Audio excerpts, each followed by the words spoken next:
Cartoon story. कहानी है रामपुर गांव की, जहां के मर्द महिलाओं को हमेशा नीचा दिखाने की कोशिश में रहते। अरे अभी तक खाना नहीं आया क्या? मुझे एक और शादी करने की जरूरत है। नहीं जी नहीं, ऐसा मत करना, वरना मैं कहाँ जाऊंगी। खाना लेकर मैं अभी आई जी। गांव की पंचायत में भी फैसले हमेशा औरतों के खिलाफ ही रहते।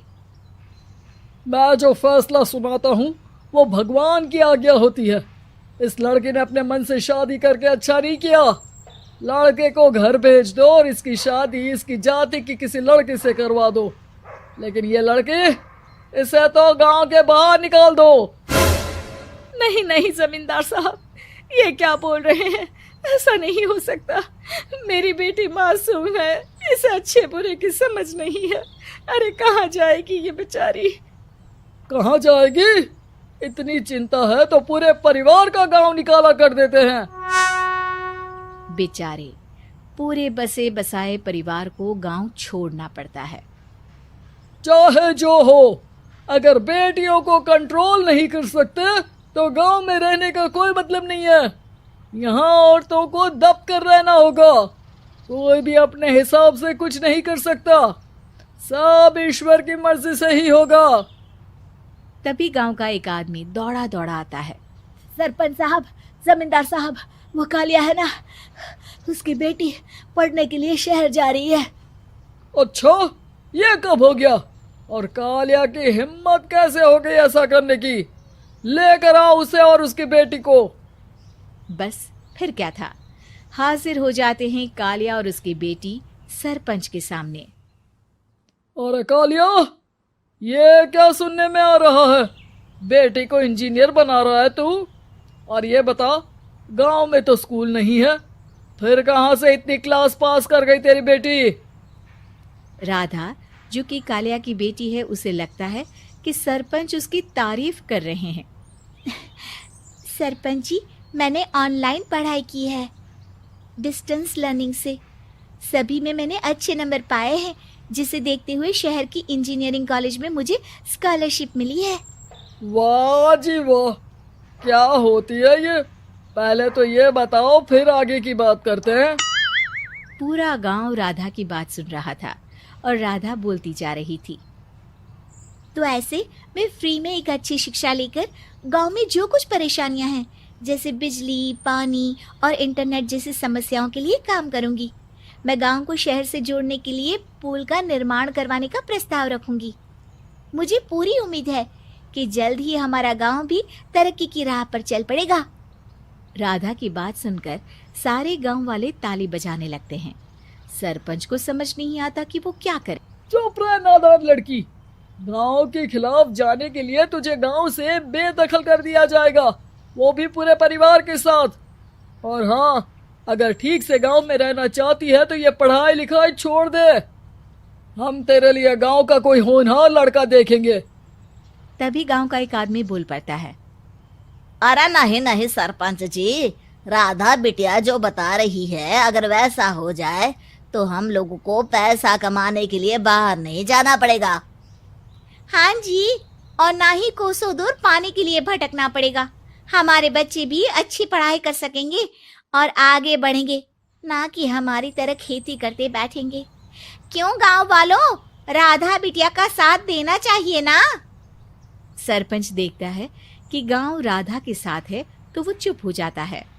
वो घर आकर अपने सलाहकार से बात करता है, जो बहुत ही चालाक किस्म का इंसान होता है।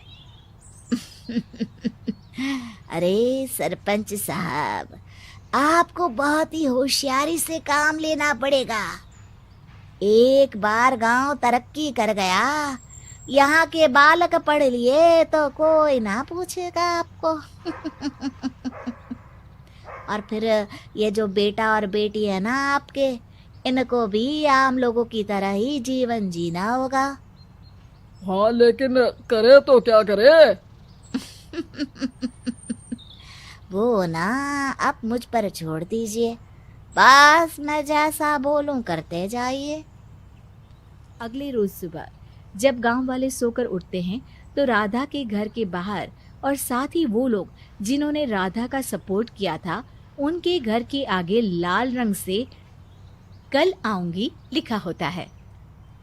कल आऊंगी, यह क्या होता है? अरे यह तो खून से लिखा है, लगता है कोई भूत प्रेत या चुड़ैल का साया है। चलो सरपंच जी के पास चलते हैं। सभी सरपंच के पास जाकर उसे सारी बात बताते हैं। अरे ये तो बड़ी मुश्किल की बात है। चलो मैं एक बाबा को जानता हूँ, उन्हें बुला लेता हूँ। सरपंच बाबा को लेकर गांव के घर के बाहर जाता है। ओहो, तो ये वो चुड़ैल है जो उन लोगों को निशाना बनाते हैं जो गांव को बदलने का सपना देखते हैं। वो गांव को ऐसे ही संपन्न देखना चाहती है, वो नहीं चाहती कि कोई बाहरी यहाँ का कायाकल्प करे। क्या तुम लोगों में से किसी ने गांव को बदलने की सोच रखी है? तभी राधा की माँ रोते रोते आती है। मेरी राधा घर से गायब हो गई है। अरे कोई तो बचाओ, मेरी बच्ची कहाँ गई?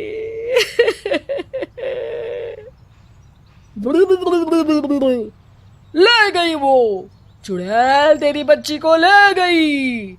अब वो उसे श्रापित करके छोड़ेगी, उस पर चुड़ैल का साया हो जाएगा। तभी बुरी सी हालत में राधा भी वहां आ जाती है। उसके बाल चुड़ैल की तरह फैले होते हैं और कपड़ों में खून लगा होता है।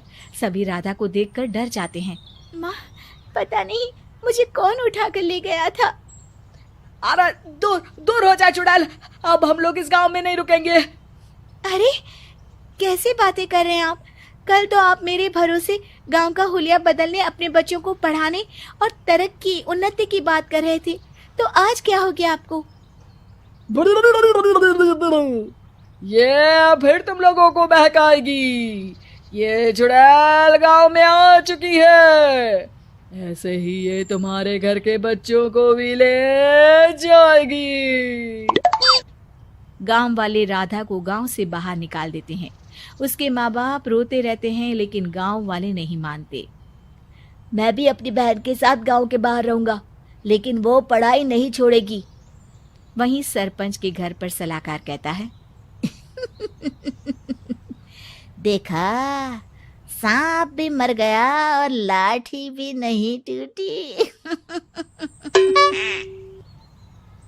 लेकिन अगले ही दिन सरपंच के घर के बाहर भी वही शब्द लिखे होते हैं और फिर सरपंच की बीवी कहती है, हमारी बेटी को किसी ने अगवा कर लिया है। तभी राधा का भाई वहां Yeah.